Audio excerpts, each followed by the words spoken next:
Oke, Assalamualaikum warahmatullahi wabarakatuh. Ketemu lagi bersama saya Dr. Rahmanda Bayu di acara The Bayu Barokah Show. Kali ini episode ke-22. Berbahagia sekali kita pada siang hari ini kedatangan bintang tamu atau narasumber Dr. Haris Sukastyo, spesialis obgyn atau spesialis kandungan. Selamat datang dokter. Selamat siang. Iya, selamat siang. Terima kasih banyak dok sudah hadir, berkenan meluangkan waktu untuk diskusi bersama kami, bersama saya Dr. Bayu. Terus ini kita ucapkan, kita sapa dulu dok teman-teman atau pemirsa lewat live IG dok. Ya, terima kasih sudah menonton. Kira-kira 1 jam ke depan kita akan diskusi dengan Dr. Haris. Yang sudah nanya kemarin lewat Instagram, baik lewat komen maupun lewat story, sudah kita tampung. Nanti kita akan tanyakan ke Dr. Haris. Semoga waktunya cukup nih dok. Ya, karena sepertinya kemarin banyak sekali alhamdulillah yang nanya. Oke, mungkin kita langsung mulai dulu dok untuk diskusinya. Jadi sesuai tema atau judul pada siang hari ini adalah tentang bagaimana menghadapi kehamilan dan persiapan kelahiran dengan menyenangkan. Kemarin Dr. Haris ingin menularkan semangat atau kesenangan itu kepada ibu-ibu hamil ya dok ya. Nah, mungkin kita bahas dulu dok dari awal bahwa sebagai seorang ibu yang mungkin mendapati dirinya hamil, entah dia test pack atau kok telat seperti itu, kemudian melakukan menggunakan test pack. Nah itu ketika didapati hamil, kira-kira seorang ibu pertama kali harus seperti apa dok? Baik, begini ya, bahwa kehamilan itu harus dipahami sebagai suatu anugerah dari Tuhan ya. Bahwa anugerah itu tentu patut disyukuri. Yang kedua, yang ketiga tentu saja dengan merasa hamil sesegera mungkin untuk memeriksakan kehamilannya. Tujuannya adalah untuk memastikan, karena sebanyak di masyarakat yang menyampaikan dirinya merasa hamil hanya dengan test pack itu tidak cukup. Jadi begitu seorang wanita usia subur menyatakan dirinya, oh saya hamil, sesegera mungkin untuk memeriksakan, memastikan. Yang pertama memastikan, sesegera mungkin, sedini mungkin. Karena dengan tahu di awal kehamilan bahwa yang memastikan, karena dipastikan kehamilan itu, mohon maaf, sampai saat ini yang kita yakini adalah dengan ultrasonografi. Jadi sesegera mungkin seorang ibu hamil segera memeriksakan ke dokter yang kompeten. Dalam hal ini tentu lebih kompeten ke dokter spesialis kandungan untuk memastikan. Jadi yang pertama ya hamil apa tidak. Yang kedua untuk memastikan kehamilannya betul tidak di tempatnya. Karena supaya orang sesegera mungkin tahu, oh kehamilanku baik di awal kehamilan. Itu yang penting di situ ya. Dokter. Ya berarti memang kalau taruhlah tahu sendiri lewat test pack itu misalnya seperti itu dok, tetap harus segera dikonfirmasi bahwa benar itu hamil dengan pemeriksaan yang saat ini yang dilakukan adalah USG dok ya. Tentu di dokter spesialis kandungan. Untuk setelah diketahui benar-benar hamil melalui pemeriksaan ya diketahui apakah kandungan itu memang benar-benar di tempatnya dan sebagainya nanti oleh dokter spesialis kandungan. Nah, mungkin dibahas lebih lanjut dok. Jadi pemeriksaan kehamilan atau mungkin kita biasa sebut dengan antenatal care ya dok ya. Nah itu kira-kira dalam sepanjang kehamilan itu berapa kali dilakukan? Terus kepentingannya seperti apa dok dari masing-masing tahapan tersebut? Baik. Jadi kehamilan itu kan dibagi 3 trimester ya. Pertama, kedua, dan ketiga. Trimester awal itu sangat penting tadi untuk memastikan. Perlu tahu bahwa terlambat menstruasi 2 minggu saja sudah bisa kita ketahui adanya kantong kehamilan. Nah, dengan demikian kita bisa memastikan usia kehamilannya sejak dini. Itu yang pertama. Yang kedua, bahwa tidak selalu seorang wanita itu tahu kapan menstruasi terakhirnya. Utamanya misalnya pada kehamilan kedua atau pengguna alat kontrasepsi, seorang ibu yang menstruasinya nggak teratur ya, itu perlu dipastikan dan tahu bahwa tadi saya sampaikan di usia terlambat 2 minggu dari harusnya menstruasi, jadi kira-kira usia sekitar 5-6 minggu itu sudah diketahui ada kantong, itu yang pertama. Yang kedua, penting sekali untuk mengevaluasi pertumbuhan di awal kehamilan sejak dini. Nah, lalu kemudian dari situ kita sudah bisa tahu, harus sudah tahu kira-kira faktor risiko apa yang nanti kira-kira untuk seorang ibu ini kira-kira menjadi risiko, lebih berat atau berisiko kehamilan dengan risiko atau yang aman-aman saja. Nah, itulah nanti akan kita tetapkan porsinya, dia harus periksa kemana. Itu di trimester pertama. Kemudian trimester pertama juga penting karena kaitannya seorang ibu sudah mulai mual. Nah, dengan mual itu biasanya lalu menjadi khawatir. Itu perlu kita tahu, karena dengan demikian ibu harus diberikan suatu edukasi bahwa mual itu sesungguhnya baik. Karena justru mual itu sebenarnya kehamilan itu tumbuh.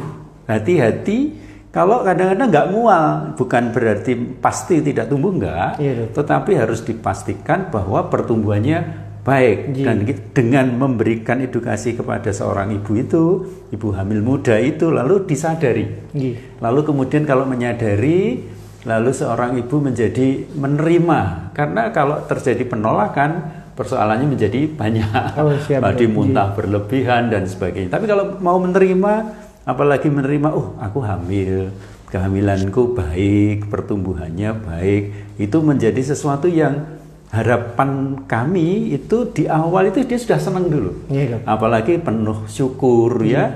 Kemudian di trimester pertama juga penting kita tetapkan nanti, apalagi kalau sudah ditemukan adanya fetus atau calon janin ya, atau janin, kemudian sudah ada denyutnya, denyut jantungnya, karena di usia 6 minggu, 7 minggu itu sudah ada, dan itu penting untuk segera dipastikan ya atau tidak, untuk menetapkan usia kehamilannya.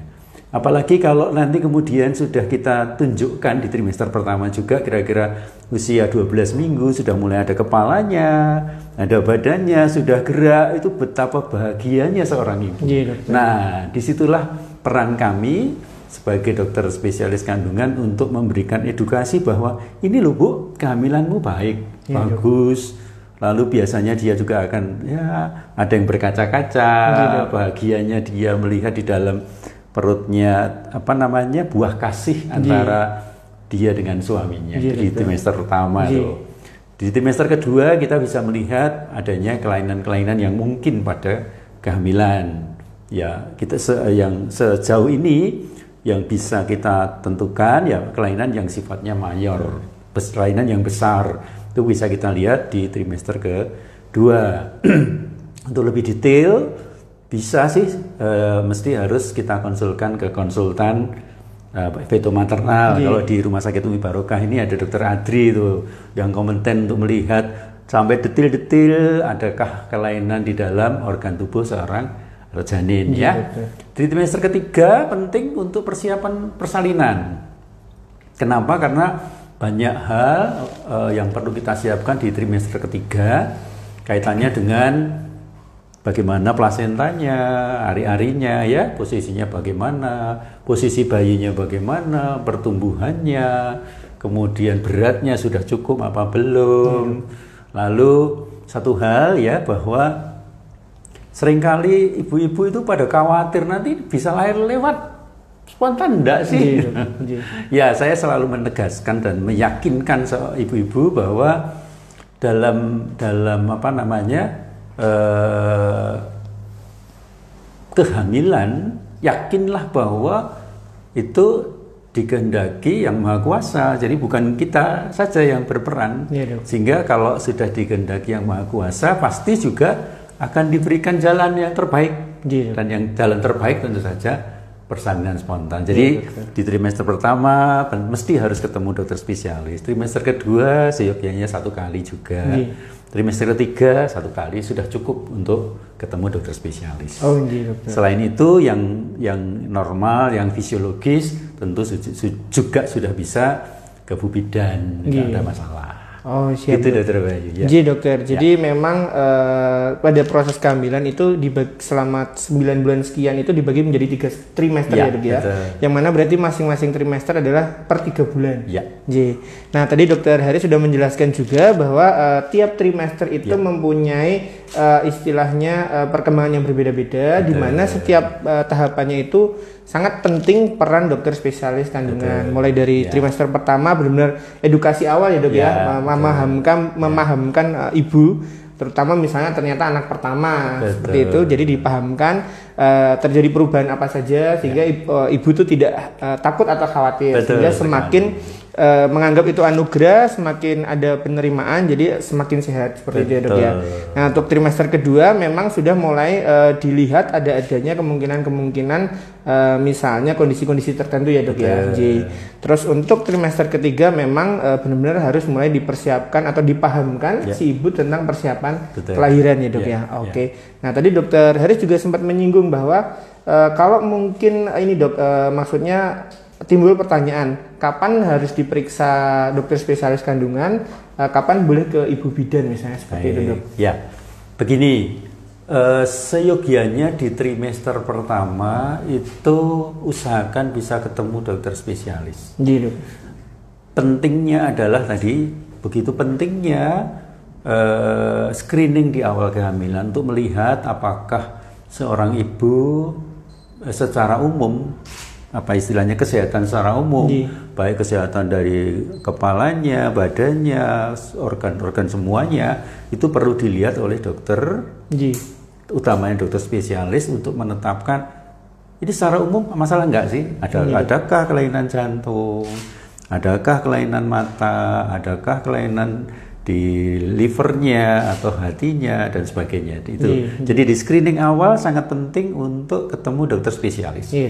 Kemudian kalau sudah ditetapkan, tidak ada masalah tuh, kalau tidak ada masalah dan kita nyatakan sebagai kehamilan fisiologis atau normal saja, tentu boleh untuk ANC di ibu bidan. Nanti ibu bidan akan mengikuti perkembangannya, lalu kemudian trimester kedua nanti seyogianya ketemu kembali untuk dilihat apakah ada persoalan dengan organ-organ dalam dari janin itu. Kemudian trimester ketiga untuk persiapan proses persalinan. Saya kira seperti itu. Jadi kalau fisiologis ya boleh di ibu bidan. Tapi kalau sudah dinyatakan misalnya ada riwayat sesar yang lalu, sudah jelas problemnya risiko tinggi ya tentu sebaiknya dokter spesialis ya. Atau ada riwayat yang lalu janinnya meninggal di dalam kandungan, ya itu sudah patologis namanya. Sebaiknya ke dokter spesialis. Banyak hal. Jadi kalau sejak awal sudah diketahui, ditetapkan, kemudian dokter spesialis akan menetapkan, boleh bu, silahkan ke bu bidan. Bu, sebaiknya tetap ke dokter spesialis. Begitu. Iya, siap dok. Jadi memang paling enggak per trimester minimal pada dengan catatan pada kehamilan normal ya dok ya, atau fisiologis itu sekali. Pun itu ada tujuannya tiap trimester supaya terpantau ya dok ya oleh dokter spesialis kandungan.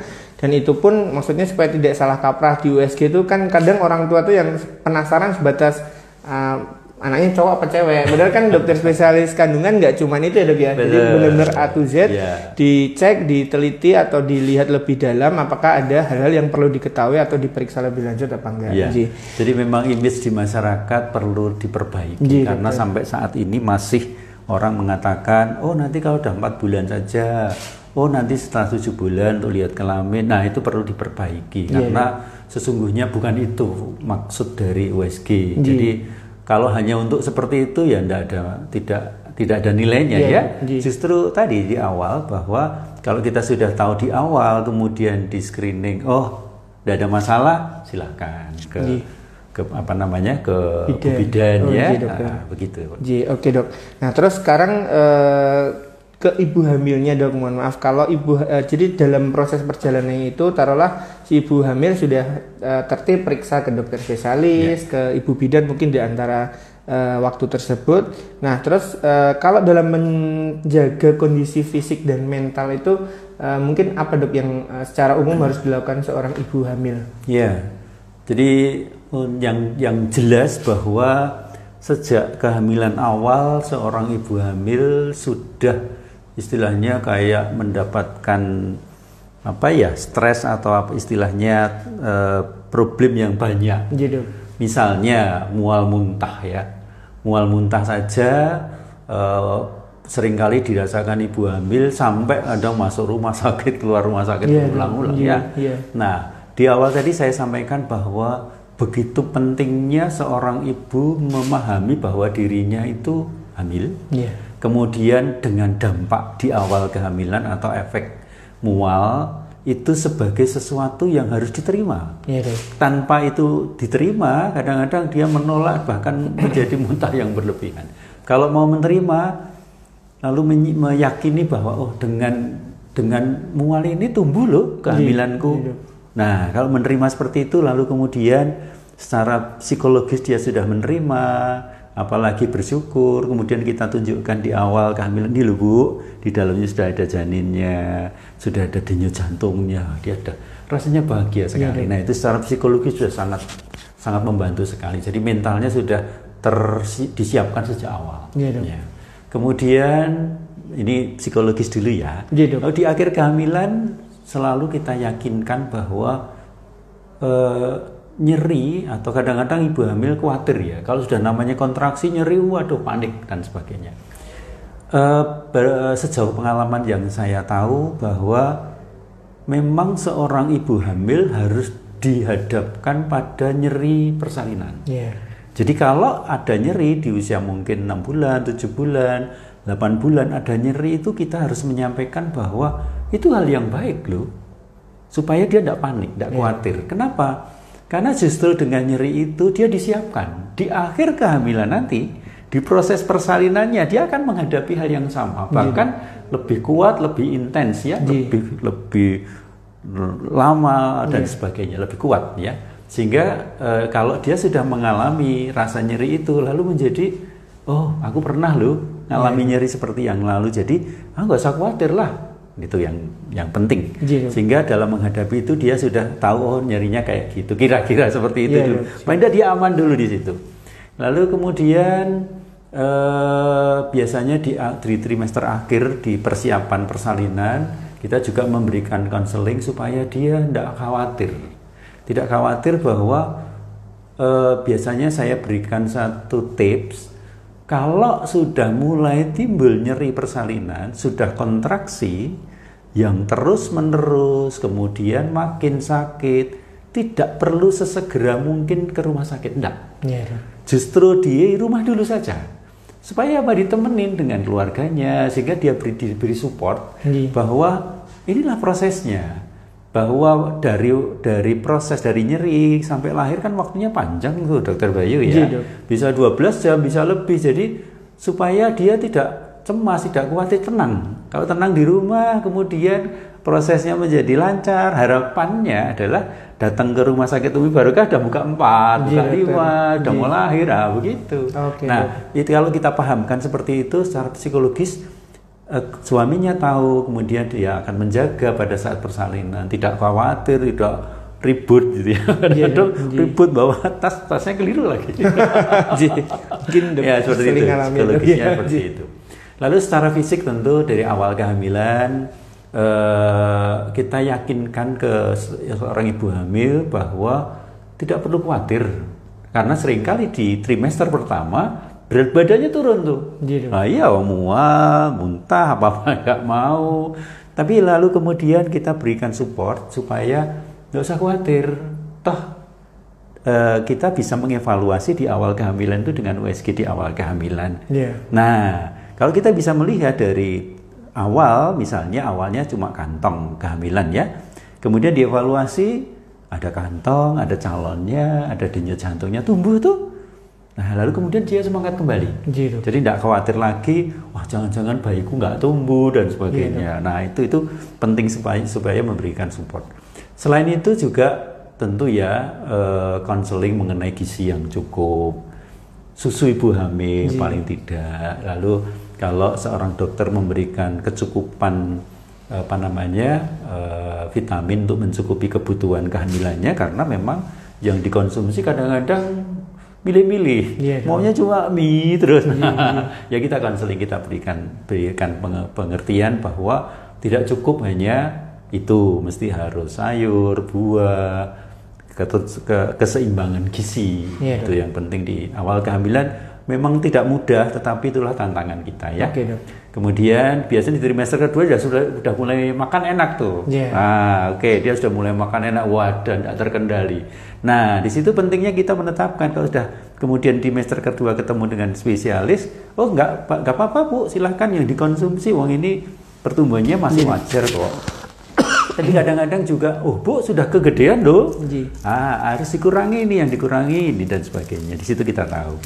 Kemudian makan minum sudah tidak ada masalah. Silakan. Fisiknya seperti itu. Lalu kadang-kadang kadang-kadang dia juga bertanya, saya boleh olahraga apa ya? Pada prinsipnya banyak yang boleh kok. Yang jelas jalan kaki itu pasti ya, senam ya. Mau berenang ya boleh, asal nggak lompat-lompat aja dokter. Ya janganlah ya. Kemudian yang bisa dia lakukan saat itu apa? Ya dilakukan. Mungkin ada yang yoga, ada yang senam pun di Umi Barokah juga ada ya dokter ya. Kita promosi nih. Terima kasih dok. Bagus, ada kita bantu kalau ada kesulitan mengenai aktivitas fisik yang boleh dan tidak boleh ya. Kemudian untuk trimester ketiga, ini biasanya makan sudah tidak terkontrol tuh, berlebihan. Ya kita awasi lagi itu. Kita awasi lagi, Bu, ini kegedean nih. Nanti kalau sekarang sudah 34 minggu misalnya, sampai lahir masih bisa nambah sekilo lah, dia baru sadar, itu ya. Kalau udah tahu, lalu mulai dikurangi dan sebagainya. Itu pentingnya. Sebenarnya bisa juga dilakukan di bidan dengan mengukur, tapi memang akurasinya lebih ke ultrasonografi untuk menilai berat janinnya kayak apa, pertumbuhannya apakah berlebih atau kurang, apakah ada hal yang lain yang tentu menjadi bermanfaat bagi seorang ibu di trimester ketiga untuk melihat posisinya, sehingga dia lalu tetap semangat lagi ya, secara psikologis semangat, siap Bu, udah siap lahir nih. Nah sudah, lalu kemudian fisiknya sudah kita hitung, pertumbuhannya juga baik, ya sudah siap. Oke dok. Gitu. Ternyata luar biasa ya dok, peran dokter spesialis kandungan terutama sih dok. Jadi dari ranahnya itu nggak cuma pemeriksaan fisik, bahkan sampai mengedukasi, memberitahu, menyemangati gitu ya dok ya. Karena pada dasarnya respon ibu itu kan beda-beda ya dok ya. Jadi ada yang memang dari awal sudah siap, ada yang mungkin timbul kecemasan atau seperti apa, sehingga itu harus diluruskan oleh dokter Haris misalnya dokter spesialis kandungan. Apalagi dari masing-masing trimester itu dalam tanda kutip problemnya beda-beda dok ya. Maksudnya sehingga pendekatannya harus beda-beda. Tadi seperti dicontohkan dokter Haris, problem dari trimester 1, trimester kedua, trimester ketiga terkait makan aja tuh beda-beda. Dimana trimester pertama karena masih mual-mual sehingga kadang berat badannya turun. Semester 2 mulai timbul nafsu makan. Semester 3 malah pada beberapa kasus berlebihan berat badannya. Jadi itu peran dokter spesialis, dan tentu peran ibu itu juga penting ya dok ya. Untuk memahami terus istilahnya ikut bekerja sama dalam setiap tahapannya itu ya dok ya. Oke. Terus kalau ini dok, saya timbul pertanyaan juga. Terus pada beberapa kasus yang mana mungkin berdasarkan pengalaman dokter Haris juga, pada ibu hamil yang mungkin usia ibunya itu masih muda sama usia ibunya itu udah lebih tua, itu ada perbedaan nggak dok secara emosional atau secara fisik dok? Oh iya, sangat berbeda ya. Jadi terutama di usia yang belia itu ada yang 14 tahun sudah hamil. Waduh, itu tentu problem psikologisnya sangat besar ya. Itu perlu pemahaman yang sangat, perlu penjelasan, kemudian edukasi yang lebih spesifik ya. Kaitannya dengan apa ya? Kita tahu bahwa risiko kehamilan di usia muda itu sangat banyak. Sementara pendidikannya kurang. Sehingga kita tentu juga tidak cukup melibatkan dia dan suaminya, karena suaminya juga sama usianya. Kemudian pengetahuannya juga terbatas, sehingga ya peran orang tuanya atau keluarga yang lain yang berpendidikan untuk diberikan edukasi mengenai kira-kira risiko kehamilannya apa, sehingga persiapan dari awal kita harus tahu dengan risiko itu kita mau apa. Misalnya saja contoh, usia yang sangat belia itu punya risiko di kehamilannya tekanan darahnya bisa naik, misalnya begitu. Atau ibunya, atau misalnya nanti lalu tidak peduli itu nggak mau periksa, nggak mau makan maunya sendiri, ya otomatis kan pasti akan berdampak ke proses persalinannya. Prosesnya juga kadang-kadang juga sulit dipimpin itu, misalnya Bu harus ngeden, dia nggak mau ngeden, macam-macam. Atau mestinya harusnya belum boleh mengejan ya, karena proses persalinan belum waktunya, lalu dia mengejan terus dan sebagainya. Jadi macam-macam ya. Usia tua di kehamilan pertama juga cukup banyak ya, karena tentu problem-problem yang berkaitan dengan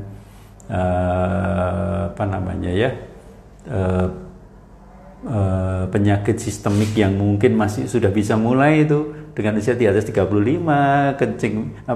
diabetes sudah mulai naik, hipertensi naik, kemudian mungkin ibunya juga bisa saja gemuk dan sebagainya, itu problemnya memang akan sangat banyak ya. Oke, dokter. Ya, jadi tadi kalau kita berbicara tentang usia kehamilan, ini usia si ibu ya, ya dok ya. Jadi usia range-nya kan memang pada usia produktif itu kan range-nya lebar ya dok ya. Maksudnya tadi dokter Haris mencontohkan ada 14 tahun sudah hamil juga ada. Mungkin usia berapa dok yang paling 30 sekian? 47 ada loh yang pertama kali hamil. Jadi itu pada kehamilan pertama. Jadi masing-masing itu resikonya beda-beda ya dok ya, maksudnya menimbulkan resiko yang sendiri-sendiri. Mungkin tadi kalau pada usia belia dengan secara psikologis lebih ada tantangan gitu ya dok ya, untuk mengedukasi misalnya seperti itu. Terus kalau usia yang lebih tua misalnya 30 sekian atau bahkan 40, tentu mungkin pada beberapa kasus sudah ada timbul resiko-resiko karena komplikasi dengan penyakit-penyakit yang lain misalnya seperti itu ya dok ya. Nah itu makanya peran dokter spesialis itu benar-benar harus ini ya dok ya, maksudnya dari memeriksa sampai mengedukasi untuk itu ya dok ya.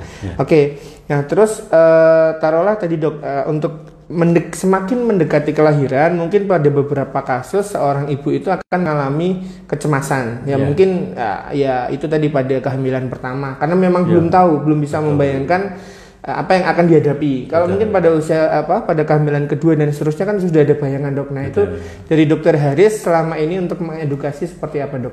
Ya. Jadi edukasi harus dimulai dari kehamilan sejak dini.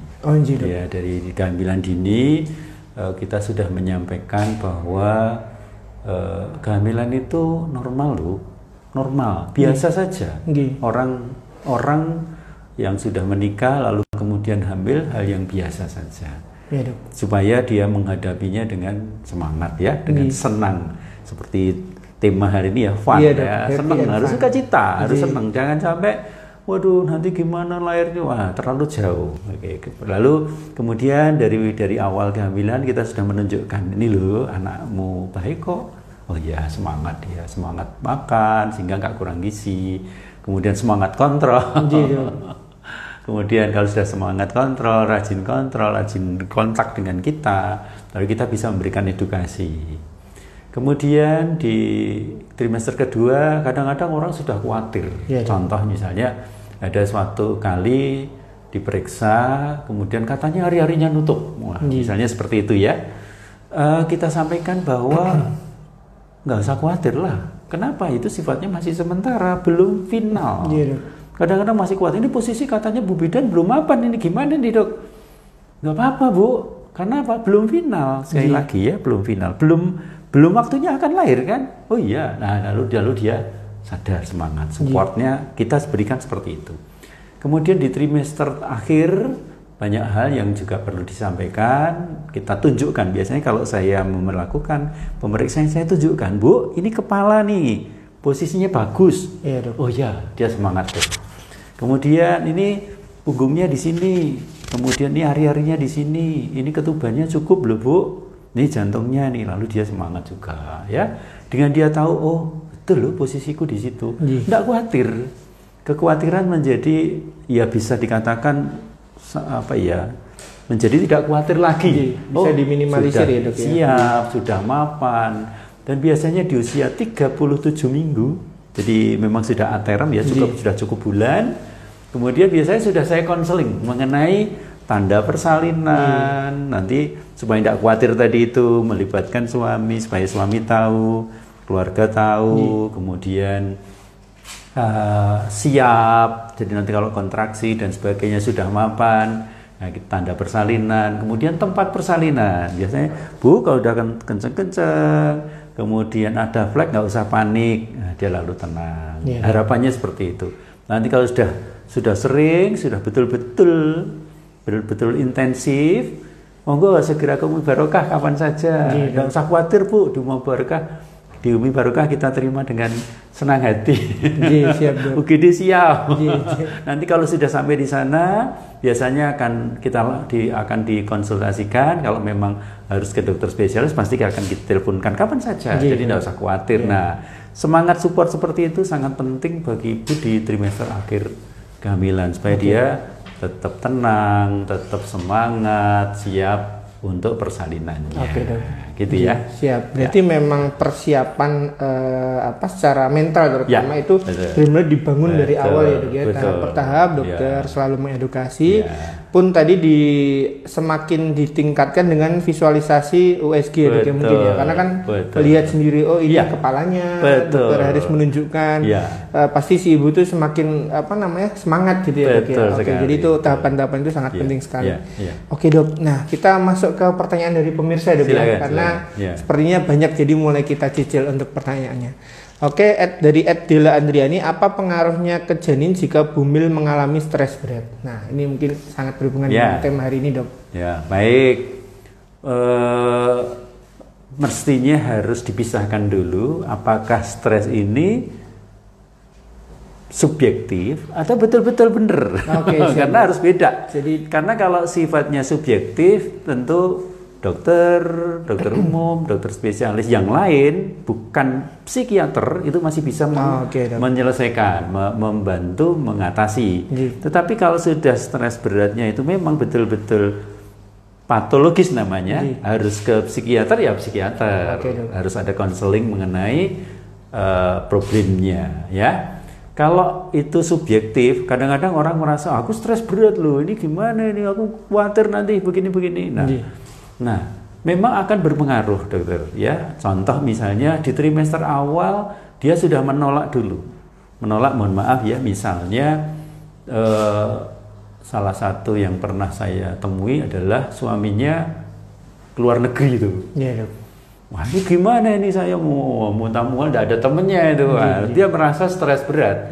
Dia merasa stres berat. Ya sudah, kalau kita ketemu kita konseling. Kita tunjukkan fakta-fakta bahwa sesungguhnya nggak masalah loh. Artinya kehamilannya baik, kemudian pertumbuhannya baik, lalu sampai usia tertentu di trimester pertama itu tidak ada yang perlu dikhawatirkan, sehingga lalu dia menjadi oh iya sudah, tidak usah khawatir Bu, saya bantu sebaik-baiknya. Kalau ada sesuatu, karena kadang-kadang seorang ibu itu bingung, nanti kalau aku begini bagaimana, itu menambah beban problemnya atau stresnya, itu dalam tanda kutip ya, menambah beban stresnya. Sehingga kita berikan solusi, Bu, hari apapun, jam berapapun, kalau ada sesuatu, datanglah ke IGD Umi Barokah. Misalnya begitu ya, kita terima, kita akan lihat, kemudian akan carikan solusi. Tidak usah khawatir Bu. Misalnya suami ibu lagi di Amerika, datang aja Bu, kami terima dengan senang hati kok. Tidak usah khawatir, kami siap membantu. Nah itu, dengan kita memberikan upaya solutif seperti itu, kemudian dia lalu menjadi semangat lagi. Ya, kalau dia mengaku, wah, aku stres berat nih, mau ditinggal suami dan mau baru pulang nanti sekitar setahun lagi. Aduh, gimana ini? Kalau kembali ke itu dok, pertanyaannya untuk efek ke bayinya kira-kira gimana dok? Sebenarnya tidak begitu berarti. Artinya sepanjang asupan gizinya cukup, kemudian vitaminnya cukup, susu dalam artian proteinnya cukup, ketercukupan gizi cukup, vitamin cukup, saya kira tidak masalah. Tidak jangan selalu dikaitkan bahwa kalau aku stres berat nanti bayiku jadi stres gitu ya. Enggak lah. Enggak. Tapi penting ya berarti untuk membedakan itu stresnya benar-benar ranahnya dokter psikiatri atau memang stres yang karena ambang emosi orang beda-beda gitu ya dok ya. Kalau itu kan masih bisa dicarikan solusi ya. Iya dokter. Oke. Lanjut untuk pertanyaan selanjutnya dok dari @diahekartn. Untuk memulai program kehamilan pasca sesar harus berapa lama ya dok ya? Ya, baik begini. Sering salah pengertian ya bahwa harus 3 tahun misalnya. Enggak, silakan. Prinsipnya begini. Di literatur dikatakan bahwa untuk kehamilan yang akan datang pasca sesar, misalnya yang pertama sesar ya dokter Bayu ya, itu paling tidak di atas 2 tahun baru ada kesempatan lebih besar untuk proses persalinannya nanti lewat spontan. Kalau kurang dari 2 tahun biasanya kita anjurkan sesar lagi, memang seperti itu. Ya, untuk kehamilan sebenarnya tidak ada masalah. Kalau memang misalnya kendala usia, misalnya usia 35 tahun sesar. Kemudian kalau semakin mundur lagi resikonya makin tinggi. Ya sudah, yang penting bayi yang sudah lahir tadi misalnya 1 tahun, kemudian sudah nggak usah pakai kontrasepsi apa-apa. Hamil alhamdulillah, enggak apa-apa. Kalau mau diprogram pun boleh-boleh saja, pertimbangan usia. Tapi kalau tidak ada pertimbangan usia, misalnya setelah 2 tahun lah, ya setelah 2 tahun silakan hamil lagi supaya ada kesempatan untuk proses persalinannya bisa spontan di kehamilan kedua. Dok. Tadi kan sesar kalau yang sekali ya. Kalau sesar sudah 2 kali ya risiko yang ketiga tentu sebaiknya sesar lagi, tidak mempertimbangkan waktu lagi. Jadi case per case ya, kasus per kasus. Mungkin kalau mau konsultasi lebih lanjut bisa ke dokter Haris ya dok. Karena benar-benar variabelnya banyak, ada usia kehamilan, usia ibu, ada mungkin sesar keberapa juga akan berpengaruh ya dok. Betul. Next dari @retnowati Duien, dok saya mau tanya penyebab ketuban pecah dini apa ya dok ya? Baik. Penyebab ketuban pecah dini sampai hari ini adalah infeksi saluran kemih. Dok. Kan cuma seringkali asimptomatis, artinya infeksi itu tanpa gejala. Jadi tanpa gejala lalu timbullah reaksi di selaput ketuban lalu memudahkan terjadinya ketuban pecah dini. Solusinya itu yang penting ya. Solusinya adalah bagaimana mencegah supaya tidak terjadi infeksi saluran kemih. Caranya bagaimana? Asal asal cairan konsumsinya cukup, ya kalau dianjurkan kan sekitar 2 liter ya setiap dalam 1 hari ya, asal cukup, lalu tidak memberi kesempatan di saluran kemih terjadi infeksi. Artinya kalau memang waktunya buang air kecil ya jangan ditahan lah, silahkan buang air kecil. Saya kira insya Allah bisa mencegah terjadinya ketuban pecah dini. Ketuban pecah dini jangan selalu diartikan negatif, enggak loh, enggak. Ketuban pecah dini kalau itu terjadi di kehamilan yang sudah cukup bulan aman kok. Bisa saja itu awal suatu proses persalinan, jadi enggak apa-apa. Persoalannya memang kalau itu di usia prematur, nah itu memang jadi masalah. Ya, sampai saat ini itu memang jadi masalah dan itu menjadi tantangan di bidang obstetri ginekologi, yang bagaimana caranya supaya menekan angka ketuban pecah dini. Ya, itu hal yang memang perlu dicegah sedini mungkin ya, dan memberikan solusi pengertian, kemudian edukasi kepada masyarakat sebanyak-banyaknya. Tapi berarti diketahui untuk sebabnya paling sering untuk infeksi ya dok ya. Jadi memang harus termasuk di edukasi ya dok ya, untuk supaya tidak terjadi infeksi untuk saluran kemih.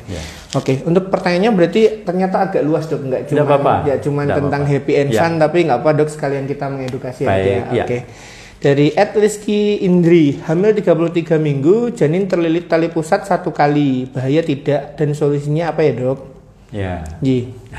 Baik, begini, lilitan tali pusat itu jangan selalu diartikan tidak bisa lahir. Enggak. Banyak yang lilitan 2 kali, bahkan ada yang 3 kali lahir kok. Maksudnya lahir spontan? Iya, lahir spontan. Jangan selalu diartikan sebagai tidak bisa lahir. Tetapi juga perlu diwaspadai pada saat proses persalinan. Hanya dalam persalinan.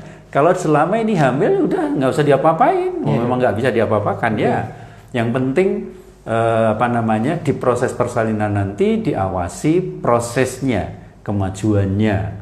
Ya, apakah dia turun, lalu denyut jantungnya dan sebagainya. Banyak hal yang nanti akan kita awasi selama proses persalinan. Jadi poinnya di proses persalinan. Kecuali kalau dokter misalnya sudah punya pendapat yang lain kaitannya dengan lilitan, mungkin ada faktor yang lain, mungkin tidak murni dari lilitannya.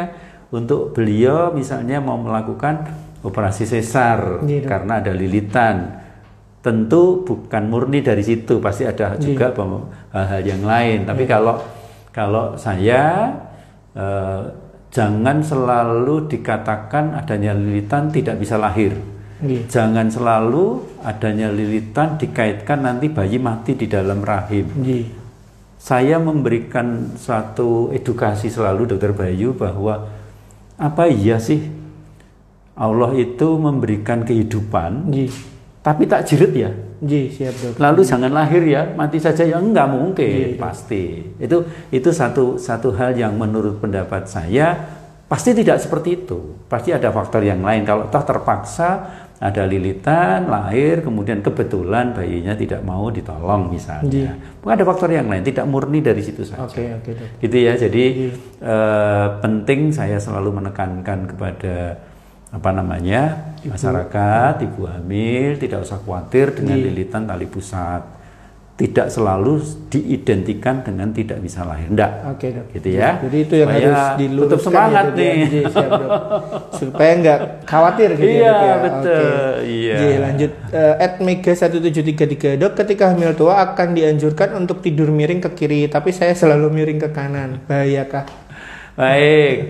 Begini, bahwa ibu hamil dianjurkan kan tidak harus ya, tidak. Memang sebaiknya ke kiri supaya sirkulasi darah makanan yang sampai ke janin itu lebih baik, lebih lancar seperti itu ya. Tapi apakah ke kanan bahaya? Enggak, tidak bahaya. Satu, yang kedua, kalau saya menganjurkan sebaiknya memang ke kiri, tetapi mana yang paling nyaman? Itu karena justru di situ penting sekali ibu hamil kalau sudah nyaman, cukup ya mungkin tetap akan kurang tidurnya ya, tetapi bahwa nyaman itu sudah cukup bagi ibu hamil. Ya. Jadi tidak bahaya ya, selama itu kan toh sifatnya anjuran ya, Dok ya. Betul. Yang penting ibu hamil nyaman, jangan sampai kurang tidur gitu ya, Dok ya. Lanjut, Dok, dari @Febri Nadif, kalau pernah SC, kira-kira baiknya anak kedua SC lagi kah dan harus menunggu kontraksi atau bisa direncana? Baik, selalu ditanyakan. Ya, kalau sudah satu kali sesar, apakah harus sesar lagi? Tergantung indikasi di sesar yang pertama. Kalau dinyatakan oleh dokter spesialis bahwa sesar sebab karena atau indikasinya karena panggul sempit, ya mau nggak mau yang kedua kan ya tetap sempit ya, panggulnya sama kok ya. Jadi akan sempit, akan tetap sesar lagi. Kalau indikasinya panggul sempit. Kalau indikasinya hal yang lain, masih kok mungkin spontan. Ya, bahwa dianjurkan sebaiknya setelah 2 tahun atau lebih atau di atas 2 tahun, yaitu tadi supaya memberikan kesempatan untuk proses persalinannya bisa lewat bawah atau spontan. Kalau kurang dari 2 tahun memang risikonya cukup tinggi untuk proses persalinan spontan karena ya statistik mengatakan untuk di atas 2 tahun kesempatan cukup tinggi, kurang dari itu risikonya semakin besar. Dok. Ya. Jadi case per case ya, tergantung indikasi. Boleh. Jelas ya, berarti kalau pertanyaan seperti tadi boleh di atas 2 tahun. Langsung Mas untuk pertanyaan selanjutnya. Dari Erlina P. Dok, mohon infonya apa yang menyebabkan sudah lebih HPL dan ketuban sudah berkurang tapi sama sekali tidak ada kontraksi alami, padahal rajin senam, yoga, sama jalan-jalan. Baik, ketuban yang sudah berkurang lebih bulan, tidak ada hubungannya dengan senam yoga dan jalan-jalan. Itu yang jelas ya. Supaya apakah nggak lahir-lahir padahal udah jalan-jalan tuh? Nggak. Begini, yang pertama harus yakin dulu, nomor satu, bahwa mohon maaf ya Dokter Bayu, bahwa garis persalinan itu garis Allah. Itu harus yakin dulu. Supaya apa? Semangat dia. Nah, tugas kami di dokter spesialis adalah memantau bahwa sejauh lebih bulan itu aman, ya udah jalan saja. Gitu ya. Itu yang poin penting yang perlu diketahui. Dipahami, ya. Nah, pertanyaannya, kenapa bisa lebih bulan? Apakah hitungannya sudah sesuai? Itulah kenapa USG awal kehamilan sangat penting. Ya, dengan USG awal kehamilan bisa mengcounter kesalahan. Andai kata terjadi kesalahan dalam hitungan HPL. Nah, kenapa? Karena akurasinya cukup tinggi dibandingkan trimester kedua, apalagi trimester ketiga. Kalau udah trimester ketiga, tidak akurat itu. Apalagi trimester kedua, ya lumayan lah. Tapi paling akurat di trimester pertama. Kenapa? Tadi, salah satunya tadi ya. Mungkin dia lupa bener-bener lupa, tidak ingat. Mungkin mainnya 3 bulan sekali, 2 bulan sekali. Atau pengguna alat kontrasepsi. Nah, disitulah peran kami di dokter Obgyn untuk menetapkan usia kehamilan di trimester pertama. Kalau di sini sudah akurat, lah HPL-nya menjadi lebih akurat. Ya, hitungannya sama kok, tidak usah ragu-ragu. Untuk ibu yang menstruasi rutin teratur setiap bulan, sama hitungannya 9 bulan 10 hari itu HPL. Jadi jangan ragu-ragu. Dan silahkan menghitung sendiri kalau yakin menstruasinya teratur setiap bulan. Gitu ya. Jadi concernnya jangan salah dulu ya Dok. Ya, itu satu. Yang kedua, di akhir kehamilan kita USG untuk menetapkan apa? Aman nggak sih? Tapi parameternya bukan hanya air ketuban saja loh. Air kawahnya bagaimana? Air kawah itu air ketuban ya. Plasentanya atau hari-harinya bagaimana? Lalu gerak bayinya bagaimana? Kalau 3 parameter itu aman, insya Allah aman. Gitu ya. Jadi tidak usah khawatir lebih bulan. Siap Dok. Dari @Indrianri, Dok, apa bumil yang ambeien bisa lahiran normal Dok? Bisa ya Dok. Ini dulu kita pernah diskusi dengan dokter bedah juga terkait ambeien, memang ya harus konsul dulu ke dokter spesialis Obgyn tapi pada dasarnya bisa ya Dok ya? Ya bisa. Nanti yang penting begini, bahwa sesungguhnya ambeien itu terutama yang tidak menimbulkan komplikasi berupa perdarahan, kemudian nyeri, ambeien yang sangat besar ya, itu adalah hal yang normal pada kehamilan. Dok. Jadi tidak usah khawatir dengan ambeien. Kalau perlu ya diperiksakan, dipastikan aman, tidak ada masalah, ya sudah. Nanti 40 hari akan kembali seperti sebelum hamil. Itu normal pada kehamilan, bukan pada kelahiran. Tidak, karena belum tentu. Ada ini fisiologis juga ya. Ya, next dari @yantiwijaya73, masa subur itu yang benar hari keberapa ke hari keberapa ya Dok? Nah ini. Mungkin terkait pre-kehamilan ya Dok ya. Ini yang merencanakan kehamilan ya. Jadi untuk mereka yang punya pola menstruasi yang teratur setiap bulan, hitungannya sebenarnya idealnya 28 hari ya. Itu 14 hari menjelang menstruasi yang akan datang itulah masa ovulasi, disitulah masa suburnya. Maju mundur sedikit tentu saja ya. Ya siapa yang bisa memastikan saat ovulasi? Nggak ada. Tentu yang Maha Kuasa ya, karena itu memang garis jadi dan tidak itu juga sekali lagi yang Maha Kuasa.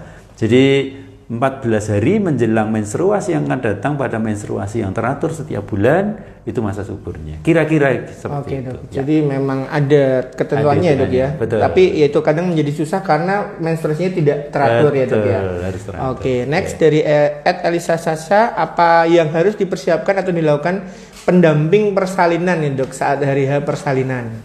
Baik. Pendamping dianjurkan setiap kali periksa ikut. Harus ikut supaya ikut merasakan, ikut tahu, oh ini anakku, ini hamilnya bagus, oh ini muntah-muntah, oh ini baik, pertumbuhannya baik, oh nggak mapan, kecemasan itu dihadapi bersama-sama. Dok. Dengan begitu rasa nyeri pun akan dihadapi bersama-sama. Artinya kalau ibunya nyeri supaya tidak khawatir, tidak panik, tidak saling menyalahkan, karena mungkin terjadi itu ya. Dan dipahami bahwa itu hal yang normal. Kemudian kalau sudah normal dalam proses persalinan, seyogianya seorang calon bapak mendampingi pada saat begitu persalinan sampai bayinya lahir. Itu sangat bagus sekali dan sangat penting sekali nilainya, sangat besar sekali nilainya. Karena tentu kasih sayangnya pasti akan sangat berbeda. Oke, menghadapi bersama-sama. Sekalipun mungkin nggak mengalami ya, tapi menghadapinya, nyerinya kayak apa dan sebagainya itu tentu penting dan perannya luar biasa. Penting untuk selalu didampingi dari awal kehamilan, selama hamil, persalinan sampai lahir. Iya. Jadi mungkin pertanyaannya pada persiapan kelahiran, tapi bahkan sejak awal ya dok harus ikut periksa, ikut kontrol supaya edukasinya pun bareng gitu ya, ikut merasakan ke belakang. Oke, lanjut Ika Heni 2892. Dok, kalau punya riwayat preeklamsi apakah bisa program hamil lagi ya dok? Bisa. Tapi yang penting bahwa seorang ibu yang punya riwayat preeklamsi, punya risiko terjadi preeklamsi di kehamilannya yang akan datang. Nah, sekarang sudah ada teknologi nih, sudah ada teknologi, sudah ada ilmu pengetahuan yang bisa untuk paling tidak mencegah, mungkin tidak 100% ya, tapi ada yang sampai 90% mencegah tidak terjadinya preeklamsi di kehamilan yang akan datang. Iya, ada screeningnya di awal kehamilan, jadi harus ketemu dengan dokter spesialis dulu di awal kehamilan, dilakukan screening, betul enggak? Kalau betul lalu dilakukan pencegahan. Kapan pencegahannya? Sebelum 4 bulan. Makanya trimester pertama penting sekali. Dari situ sudah dimulai dengan memberikan obat-obatan yang bisa mencegah terjadinya preeklamsi. Jadi bukan tidak boleh, boleh hamil. Jadi jawabannya boleh, tapi benar-benar emang harus beberapa hal diperhatikan ya dok, screening supaya dengan risiko. Dengan risikonya NCLO ID dok, apakah ada cara merangsang kontraksi? Kalau ada, bagaimana cara merangsangnya dok? Kontraksi itu alami. Iya, jadi tidak perlu dilakukan merangsang apapun. Yakin saja bahwa kalau menggarisnya sudah waktunya memang berkontraksi, dia akan terjadi kontraksi, akan intens sepanjang segala sesuatunya aman, baik. Contoh, seorang ibu tidak boleh kekurangan darah, anemis. Hati-hati loh, anemi, kekurangan darah bisa mengganggu kontraksi. Kemudian bayinya harus tidak boleh terlalu besar. Terlalu besar juga mengganggu kontraksi. Apalagi kembar ya, itu juga bisa mengganggu kontraksi.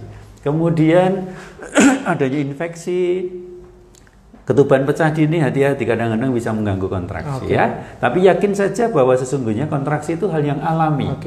Ya, alami, tidak perlu dirangsang karena akan muncul dengan sendirinya, otomatis. Kalau sudah waktunya dan tidak ada problem-problem tadi ya. Betul. Oke, lanjut next pertanyaan selanjutnya dari Dokter Anin Wulandari Anindita. Olahraga yang dianjurkan saat hamil, sepedaan aman nggak ya dok? Nah ini kebetulan Dokter Anin, dokter spesialis anak. Ya, sepeda kalau di awal kehamilan ya boleh ya. Tapi kalau di akhir kehamilan ya nggak bisa dong. Jadi kalau sepeda tadi seperti itu, terus kalau olahraga yang aman seperti jalan kaki, senam, yoga, renang boleh. Yang tidak ada efek untuk hentakan, aktivitas berlebih exercise-nya ya. Ya mungkin harus yang ritmis, tidak berhentak-hentak dan tidak terlalu berat ya dok ya.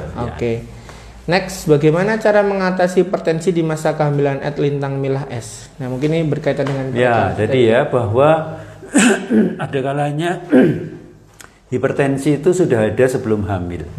Ya tentu kalau sudah ada harus diobati dulu. Ya, satu. Yang kedua, kita bisa bekerja sama dengan spesialis penyakit dalam, jantung, konsultan ginjal hipertensi ya untuk mengelola hipertensinya. Yang kedua, bahwa hipertensi bisa juga muncul karena hamil, yang namanya preeklamsi ya. Nah, kalau sudah seperti itu, penting untuk dilakukan pencegahan supaya tidak muncul hipertensi. Kalau sudah muncul ya diobati, diberikan antihipertensi, karena ringnya bahwa sebisa mungkin tekanan darah itu kurang dari 140/90 mm/Hg ya. Kalau lebih dari itu dampak ke jantung, dampak ke organ vital yang lain sangat banyak dan besar ya. Jadi hipertensinya memang dari awal seorang ibu itu memang kena ada hipertensi sama karena kehamilan ya dok? Iya, bisa dua hal itu ya. Fitri Yanis, dok, apa yang dimaksud BO atau blighted ovum ya dok ya? Jadi blighted ovum itu adalah diagnostik ultrasonografi. Harus tahu dulu ya, diagnostik ultrasonografi artinya dengan ultrasonografi tahu USG, baru tahu BO atau bukan. Blackhead ovum adalah pertumbuhan kehamilan yang di awal kehamilan hanya kantong saja, tidak bertumbuh di kehamilannya. Oleh karena itulah tadi di awal saya sampaikan penting untuk lihat atau USG di awal kehamilan, kemudian setelah itu dievaluasi tumbuh enggak. Tapi tentu ada batasnya. Di atas usia 10 minggu baru kita tetapkan betul blackhead ovum apa tidak. Iya, tapi biasanya kalau kebetulan baru ketemu misalnya di usia 9 minggu atau 10 minggu ya kita evaluasi nggak apa-apa. Kemudian 2 minggu untuk memastikan tumbuh enggak sih? Karena setiap 2 minggu harus tumbuh, kuncinya di situ. Setiap 2 minggu harus tumbuh. Jadi kalau sudah dievaluasi 2 kali atau mungkin 3 kali tetap tidak tumbuh, kita sudah tegak dengan BO atau blackhead ovum, ya tentu keputusannya ya dikeluarkan, dievakuasi, dikuret namanya. Berarti kalau sebelum 10 minggu tadi bisa sudah keluar sendiri ya dok ya kalau BO atau memang belum bisa ditegakkan itu BO. Jadi harus waspada ya. Siap dok. Dari Novita Sari Ika, saya mau program anak kedua tapi lepas KB suntik sejak April tapi belum mens. Apakah memang wajar atau perlu diperiksakan? Bulan April lepas berhenti ya? Sejak April belum mens. Mei, Juni, Juli, Agustus, September, masih normal. Jadi biasanya setelah berhenti kontrasepsi perlu waktu untuk kembali ke siklus yang normal. Ada kalanya ada yang sampai 6 bulan baru kembali normal. Jadi kalau bulan April berhenti kemudian belum mens masih wajar kok, nggak apa-apa. Tapi kalau sudah pengen hamil ya monggo silakan datang. Nanti kita buat supaya polanya menstruasi teratur, kemudian kita bisa mulai program kehamilan dan seterusnya. Ada caranya. Next Ulfavianis, cara meningkatkan HB mungkin dalam konteks ibu hamil ya dok ya, meningkatkan HB. Jadi begini, yang penting tahu bahwa HB ibu hamil umumnya lebih rendah dari normal ya, karena terjadi satu pengenceran darah ya, dilusi ya. Tetapi bahwa sebatas itu di atas 10 masih aman untuk proses persalinan spontan dan sebagainya. Di puskesmas, di bidan silakan di atas 10 masih normal. Kemudian untuk menaikkan kadar HB tentu dicari sebabnya dulu. Apakah murni karena hamilnya? Kemudian yang kedua, apakah tidak ada faktor-faktor yang lain yang menurunkan kadar HB itu? Kalau tidak ada hal yang lain, tidak ada penyakit sistemik yang menurunkan HB, masalah ginjal dan sebagainya, macam-macam banyak sekali. Tentu kalau kurang dari 8 ya harus transfusi. Tapi kalau antara 8 sampai 10 masih bisa diberikan suplemen suplemen yang memperbaiki kadar HB ya.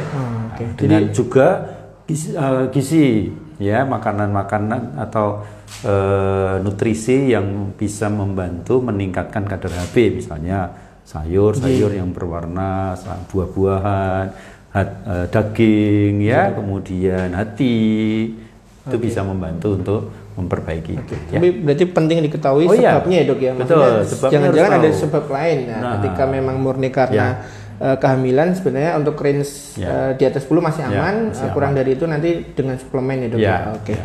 Next dari Indah Sakti, dok saya hamil ketiga. Hamil pertama sampai sekarang keluhan yang sering sekali saya rasakan adalah rasa panas di ulu hati sampai kerongkongan. Jadi sering sendawa, rasanya panas. Saya sudah menghindari makanan yang panas tapi kok tetap sama ya dok. Bagaimana solusi untuk kenyamanan tersebut dok? Ya, yang penting harus difahami dulu bahwa kehamilan dengan rasa mual, muntah, enek itu hal yang biasa. Ya. Nah, kenapa? Karena ibu hamil itu akan mengalami suatu keadaan di mana terjadi penurunan dari gerak lambung maupun usus ya, sehingga dengan lambung dan usus yang lambat pergerakannya lalu menyebabkan kalau di lambung ya kemudian muntah. Kalau muntah ya otomatis tenggorokan kering, apalagi sudah mual, muntah, minumnya kurang. Otomatis ya tenggorokannya akan kering ya. Mungkin dehidrasi bisa saja. Solusinya bagaimana? Ya minum cukup. Kalau minum cukup mestinya akan baik. Otomatis ya. Cuma minum juga susah ya. Nah, biasanya saya anjurkan silakan apa saja yang bisa dikonsumsi, mau jus boleh, mau air putih boleh, apa saja boleh. Yang penting dari buah-buahan juga boleh, silakan dikonsumsi sehingga air di dalam tubuh akan cukup. Parameternya apa? kencingnya cukup. Oke. Nah, kencingnya cukup, insya Allah cairan dalam tubuh akan cukup. Iya. Jadi keluhan tadi dikaitkan dengan memang apa ya istilahnya lumrah ya dok ya. Pada ibu hamil ada mual, ada itu, tapi yang penting asupannya dijaga seperti itu dan diketahui. Oke. Nah ini sebenarnya dok pertanyaannya masih banyak dok. Cuman karena Dokter Haris, ya ini kan kita udah sejam lebih dok ternyata dok. Harus praktek juga ya dok ya. Mungkin bisa kita sambung di kesempatan lain ya dokter. Pasti nanti Dokter Haris insya Allah kedepannya ada waktu kita bahas dengan tema lain dok mungkin dok. Nah cuman gini sebelum closing ini mungkin kita kaitkan dengan pandemi ini dok. Jadi mungkin sebagai pertanyaan terakhir ya dok ya. Apa yang perlu ibu ketahui atau ibu hamil ketahui dalam menjaga kehamilannya, termasuk mungkin dalam periksa kehamilan di kondisi pandemi seperti ini dok? Baik, terima kasih. Jadi mungkin sekalian ya dengan bagaimana fun tadi ya. Siap, Oke. Siap. Yang pertama mengenai pandemi, karena juga dengan pandemi stresnya tambah ya, otomatis ya.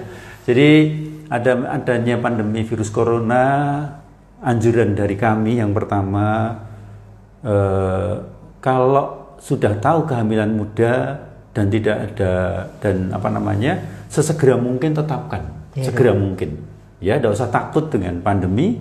Selama kita pakai masker, jaga jarak, rajin cuci tangan, saya kira cukup aman kok. Ya, sesegera mungkin. Lalu tetapkan ada masalah enggak? Kalau tidak ada masalah, tidak usah terburu-buru untuk melakukan pemeriksaan. Kecuali emergensi. Emergensi itu misalnya pendarahan, ketuban pecah, kemudian ada kontraksi, banyak hal yang kalau khawatir boleh silakan ketemu ke dokter spesialis ya. Ya tentu hindari kerumunan ya di tempat yang mungkin ya kita juga tidak mungkin menghindari ibu hamil yang lain ya. Tapi paling tidak kalau bisa di tempat yang tidak banyak orang lah, yang memang betul-betul di situ dibatasi ya. Pasien akan dibatasi soalnya. Jadi tidak usah khawatir satu. Yang kedua, tadi tetapkan di trimester pertama segera periksa, tetapkan kalau tidak ada masalah, sudah tidak usah terlalu panik. Kemudian yang ketiga, kalau memang betul-betul emergensi, datang saja, tidak usah khawatir. Tetap protokol kesehatan dipakai, pakai masker, kemudian jaga jarak. Tidak usah khawatir, kami di rumah sakit Umi Barokah, kami sudah melakukan upaya sesuai protokol kesehatan dan insya Allah aman. Jadi datanglah kapan saja ke rumah sakit Umi Barokah untuk mendapatkan pelayanan supaya tidak ada rasa khawatir. Siap. Lalu itu ya di pandemi. Kaitannya dengan tadi supaya apa? Ya kehamilan itu sebagai sesuatu yang menyenangkan dari awal. Sebagai anugerah yang harus disyukuri, dikelola, dirawat dengan sebaik-baiknya, dan yakinlah bahwa kalau sudah diberi kehidupan pasti diberikan jalan kehidupan untuk proses persalinan dan sebagainya. Yakin saja bahwa semua akan lancar, harusnya seperti itu. Kekhawatiran silakan datang ke Umi Barokah untuk dijawab bahwa tidak perlu khawatir. Begitu Dokter Bayu kalau dari saya. Semoga kehamilan ibu-ibu tetap menyenangkan, tetap punya semangat sekalipun pandemi. Kondisi pandemi ya dok ya. Jadi gitu, memang seperti yang disampaikan Dokter Haris, untuk yang penting tidak usah ada kekhawatiran ya dok ya. Untuk kondisi-kondisi tertentu memang harus datang ke rumah sakit, datang aja. Apalagi ketika diketahui hamil itu memang harus periksa ya dok ya, supaya lebih jelas, dan ketika ada kondisi-kondisi tertentu bisa diketahui. Pun ya tetap harus memperhatikan protokol secara personal, memakai masker, menjaga jarak. Mungkin kalau datang periksa yang nggak usah rombongan seperti itu ya dok ya. Dan satu orang saja ya dokter, mungkin suaminya. Oke, terus di rumah sakit kami juga sudah menerapkan protokol juga ya dok ya, mulai dari awal screening, terus saat menunggu kita jaga jarak, di situ ada wastafel dan sebagainya itu, sehingga harapannya mencegah penularan ya dok ya.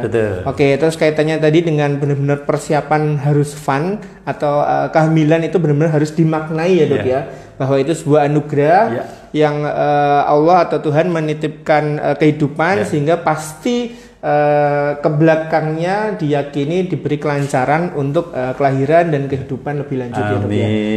Jadi itu harus dipahami seorang ibu dari awal, bahkan dari awal hamil, yang mana tujuannya atau harapannya sepanjang perjalanan kehamilan, ketika itu semakin dimaknai, prosesnya akan semakin dilancarkan. Betul. Ya. Sampai kehamilan trimester ketiga, sampai kelahiran, dan si bayi juga bisa sehat. Gitu aja dok. Oke. Ya, terima kasih banyak Dokter Haris.